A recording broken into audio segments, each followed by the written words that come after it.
Mapagpalang araw sa lahat, share ko lang sa inyo itong gawa kong Polynesian tattoo. Bali, si client nagpagawa sa akin ng Polynesian tattoo.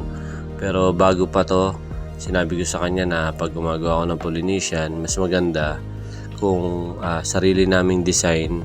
Kumbaga, hindi namin ginaya doon sa mga nakukuha sa Pinterest o kaya sa Google.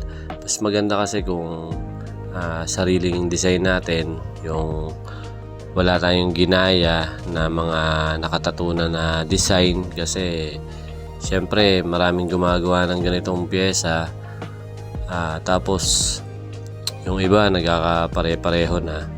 Kaya sabi ko sa kanya, sinuggest ko sa kanya na gawa na lang kami ng sariling design namin na Polynesian. So yun nga, nag-freehand tayo. Yan, nilagyan ko ng masking tape yung pinaka hangganan nung ipapagawa niya, kasi sa ngayon hindi niya pa mapapagawa yung malaki na gusto niya, kasi limited lang yung bakasyon niya, yung araw niya dito sa Pilipinas. So sabi niya unti-unti niya daw, kada uwi niya duduktungan namin. Kaya eto muna sa ngayon yung pinagawa niya. So yan, kung makikita nyo, tinanggal ko na yung masking tape, kasi yun yung pinakahangganan nung gagawin namin na tattoo niya. Tapos dito sa pyesa na to, ang ginamit yung mga size ng needle. Gumamit tayo ng 7RL, 11RS para sa power line, tapos 15M1, 9M1 at saka 23M1. So yan, 7RL po yung ginagamit ko dito sa mga details, sa mga linya na to, yung medyo manipis. Doon naman po sa makakapal na linya, ginamit ko ay 11RS.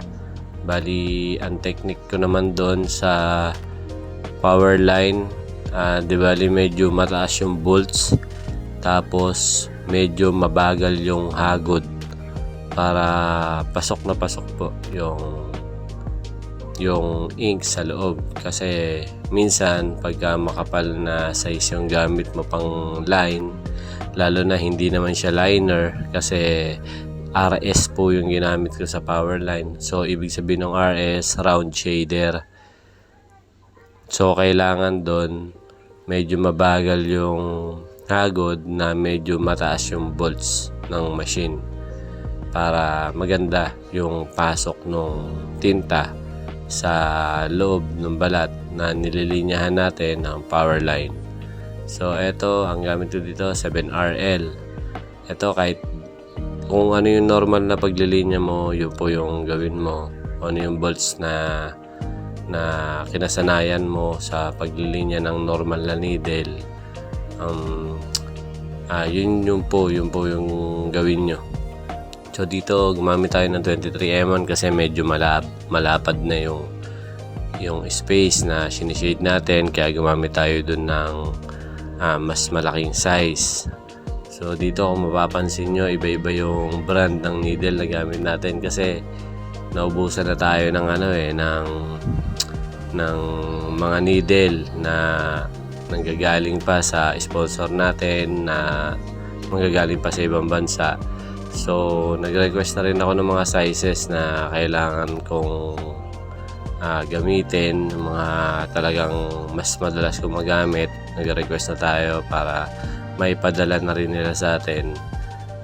Mas maigi kung mapapadala nila sa lalong mas madaling panahon, kasi talagang naubos na yung ibang size ng ating needle. So dito sa pagtitimpla ko ng black and gray, kung mapapanood nyo doon sa mga una kong mga video na black and gray, yun pa rin po yung timpla ko dito. 3 large ink cups, tapos yung una solid black, yung pangalawa 9 drops, tapos pupunuin ko ng solution o kaya witch hazel. Kung wala naman kayong witch hazel, pwede namang distilled water. Tapos yung pangatlong ink cap po, ang timpla ko doon, 2 drops lang. Tapos pupunuin ko lang din ng solution o witch hazel, distilled water, kung ano po yung available na meron kayo. Bali yung ibang tone niyan nilalaro-laro ko na lang doon sa hugasan. So yun lang, maraming salamat sa panonood. Sana may naibahagi ako sa inyong mixing kaalaman. Pa-subscribe ng ating YouTube channel na Sgilarpe Tattoo, ang name ng ating channel. Hanggang sa mga susunod na video tutorial, yun lang, maraming salamat.